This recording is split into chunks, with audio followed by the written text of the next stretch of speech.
On this week's bonus round, we're visiting the Double Fine studios in San Francisco, and I'm joined by President and CEO of Double Fine, Tim Schafer, host and producer at GameSpot, Danny O'Dwyer, and President of Theory Head Inc., Adam Sessler.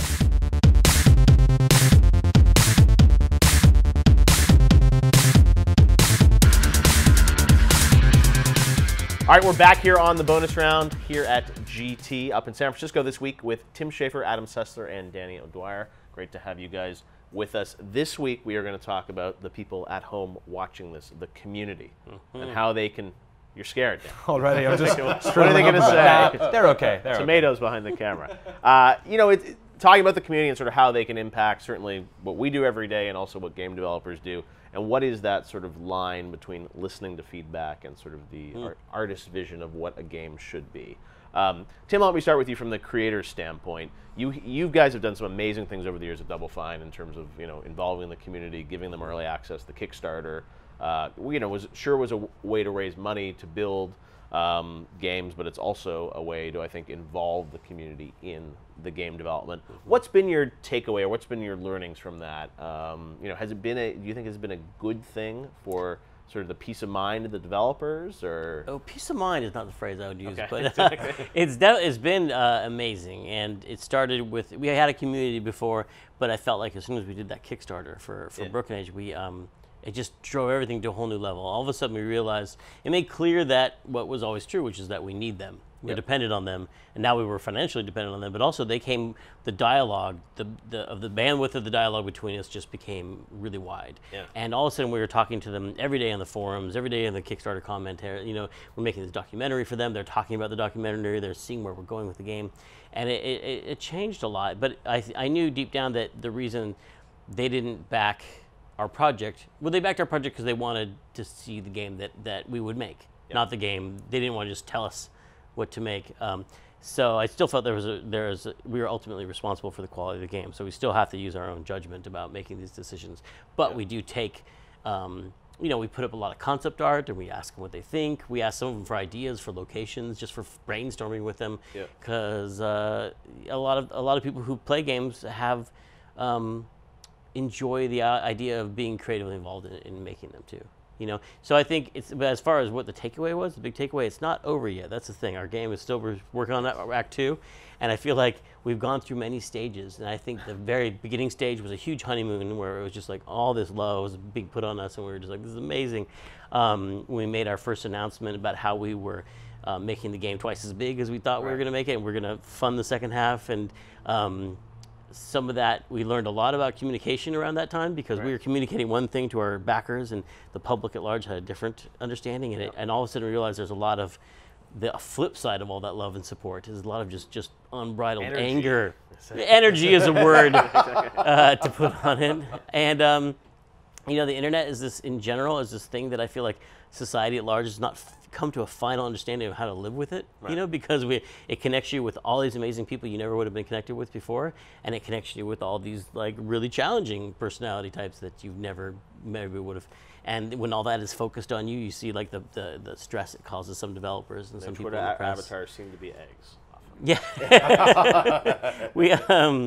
Yeah, so people don't know quite how to, handle that, because like, even though it's just words, it has this effect on you emotionally. Like you can read 20 nice things, and then you'll just remember that nasty thing you read all night long. I saw someone, when you look through like Twitter feed, it's always tough because you see everyone in real time, all the feedback, and it tells you how many followers they have, and it's sort of like you almost want like a slider to be like, hey, if someone has more than 50 followers, like then I'll read it, because it's like you love those people.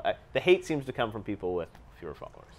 You want to separate the hate from honest negative feedback. Like if someone was just like, if someone was really upset about something, you want to talk to them, and that it seemed like for us we were able to have that conversation a lot, and then different things happen where you see these kind of roving bands of just anger groups that kind of might descend on your game for a while and just feed like a piranhas, and then they move on, and then you're having a normal conversation again. And once you're picked clean of all meat and you're just a skeleton, you then can talk to your fans again. The paw will move on to the next. So I don't know what the end of that story is going to be. It's very interesting, because I think it's still being written. How do you handle the love and the hate that comes from the internet? Well, I think I've seen it, and I'm sure Adam and Danny have seen it. It's I think there's a greater kind of understanding maybe of what goes into making games, and I've always, for a long time tried to go behind the scenes to share with people sort of about what goes into that, but I think also then, I think it almost creates a sort of a perception that then there's a way that they can shape it, right? Or be the sort of a more activist view of like, oh, since I know more about the process now, I'm going to sort of judge sort of, what should or shouldn't happen. It cuts both ways. I mean, what I'm actually doing, and then it's not the entirety of the company, but I've been doing with Theory Head. Tell us what Theory Head is to deal with what that sense of transparency is. Right. It's not my favorite word because I think that word has been used a little bit too much, but that we are asking people to be engaged and excited about a game, if not even supporting it financially, from a relatively early point. And then, it's like they have that excitement. What do you do with it? You don't want to build up expectations that are going in a wrong direction. But also, there's benefit sometimes to pulling back the curtain and giving a sense to the unique and very fascinating, I find, challenges in game design, where you have these other interlocking parts. I think there is an assumption that somehow the process of game making is streamlined, and it's just not. I mean, for every game that comes out, there will just be that many more new challenges that come after that. And there's no harm in sometimes conveying that to the community. I think they become more empathetic. Right. I think when they play the game, they can become more aware of some of the awesome things and how hard it was to put in there, and maybe a little bit more forgiving when it isn't doing everything that they themselves expect from the game. Well, it's tough, I think, to also figure out when you talk about that, because I know from writing Final Hour stuff over the years, where it's like with a Portal, like it'll come out afterwards about all the things that the game could have been. That I think back, I'm like, imagine Valve just like, here's where the game's going into these radical shifts of direction, like in real time. I don't know if the fans could handle it. It's sort of after the game comes out and they get it's like, this was great and here's all the things that it could have been. Like they're like, oh, it's good they didn't do that. But imagine if you sort of live that in real time. And I think you guys we're doing that like a Massive Chalice. We're talking about the game. There's team streaming every week, and luckily they've been able to fulfill the promises of that game. Every little feature, there might be one that they decide not to do, and there's some people who are like, that was my favorite feature. That is definitely a risk of that. And I think what you're saying, I think, is true about having that discussion and people learning about. But I think that applies only to reasonable people, which I think is a part of the internet. No, and as you were saying, where like you would focus on the negative thing. I mean, it's hard not to get drawn into that because you're like, hey, it's not. My mom never would do that. I went through 5 years of therapy dealing with that. I mean, it is just sort of a human inclination to watch one piece of negative just undermine the entire edifice of positive feedback. And also, most people, when they like something, they're just not as compelled to go out of their way to let you know that versus someone who just kind of has that crank. And I think for a developer, I think it's very challenging to figure out. It's a volume problem. When people are really loud, we assume that means there's a lot of them. And it could be just one big kid with a megaphone. And it's really trying to figure out that signal to noise that it can become, I think, very dangerous. And I think Mass Effect is one of the best examples of that with the changing of the ending. Because I felt that they kind of violated their own artistic desires out of a perception that there was anger that I think was not as real as it actually was. Absolutely. I find the dialogue between game players and developers completely fascinating because nothing like this existed when we were growing up playing games. Like the first game I ever completed was The Secret of Monkey Island on Amiga 600. I couldn't in my wildest dreams just imagine that I could just send the creator. Well, that's a trip as well. Tell you it sucks. Like the idea that you could... Like the press used to be the communique there. It used to be the one that took that information from the developer and presented it to the gamer, and there was a real sort of use there. Whereas now there is this sort of democratization of communication where people are allowed to talk to developers. And I think that there has been a lot of positivity. I think that there's a greater appreciation within gaming culture at large about what goes into making games or how games work on a mechanical basis to when I was growing up. But there is certainly a massive problem with the way in which that is communicated, where we talk, face to face in one way in real life, but there seems to be an entirely different rule set online, and I think that ultimately that's a major challenge. I hope it doesn't close people down, because I remember when I was doing the final hours of Mass Effect, game came out, there started to be some controversy, and then we put the app out, and then sort of they went into a lot more detail about what the ending was or wasn't going to be, and it's sort of like the extra information that they were sort of sharing in that, I think it almost sort of added fuel to the fire. And I wonder with developers at some point, it's like, do you almost want to pull back and not say as much because it's sort of subject to reinterpretation, or sort of the additional data that you put out there almost sort of can give people more more fuel for their arguments. Mm-hmm. I mean, that's definitely, I feel like it's undecided yet because I'm sure there's some things where you're probably like, we could talk about this, but maybe we shouldn't, right? Or are you fully transparent? We have been fully transparent on the Broken Age and Massive Chalice, and I think it puts yourself out there, and it does make, you know, vulnerable to some people who are, especially if they're out to grief, you know. Right. But then it also wins so much trust with another group of people that they become defenders of yours, and they become just people who are out there. They even when they see something, whether it's in a forum or even sometimes a press article that's inaccurate, they'll comment, you know, in the comment section. Army.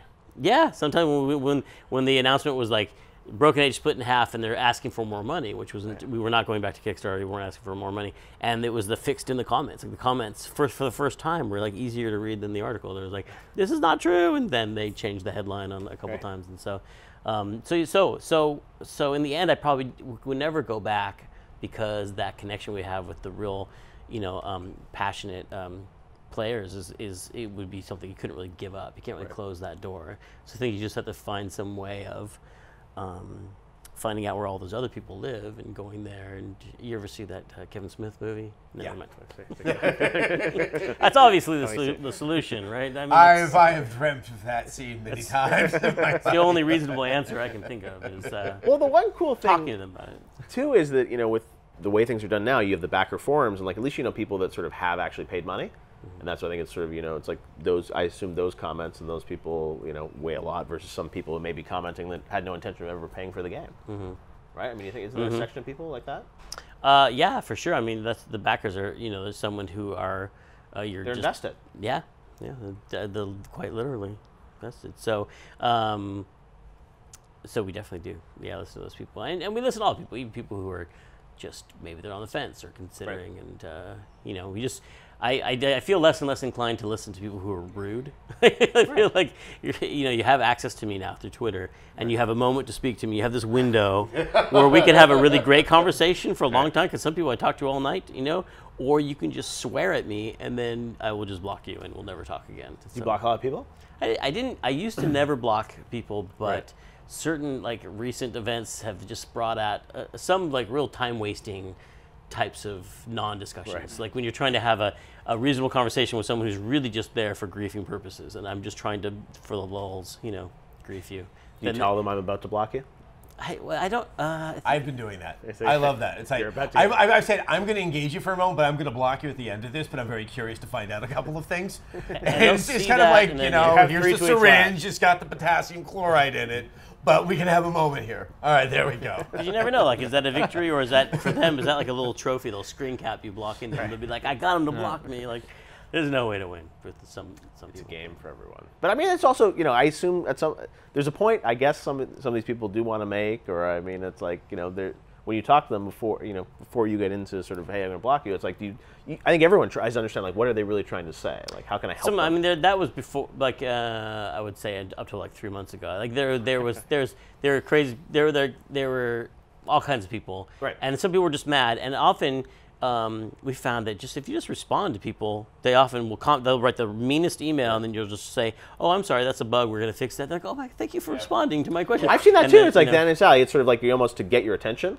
Yeah. I feel like you have to go to the extreme, and then when you respond, it's like, So those kind of things will still happen. We'll still talk to people like that. It's just that when there's other people who are part of a more coordinated, like, harassment movement or something like that. That's something that doesn't really serve you to really engage with. And it doesn't serve the people who genuinely want to ask questions that are valid as well. Like, it actually muddies the water. It really hurts the good conversation that's happening. It makes people, I think, pull back a little bit sometimes too. And totally, it makes everyone just shell up again, and that's, you know, we've seen it a lot in the past couple of weeks. It's hard to tell who cares about something and who's just there to be a jerk. Mm-hmm. But I think part of the interesting relationship between, you know, be it like, you know, sort of press and doing stuff like that, or being a developer, and community, is to also kind of not set the rules of engagement, but have people sort of understand what the relationship is. Right. That things can sometimes get a little bit out of control when, and I remember this from back in the Tech TV days, where you would start to give the audience maybe too much of a sense of ownership over how the creative process is going, or what the relationship is supposed to be like. That started to then see the potential for a sense of betrayal when things didn't play out the way that they anticipated. That's where really probably the management of these relationships have to go in the future. Not to yet again use the Mass Effect thing, but the Geth are a great example.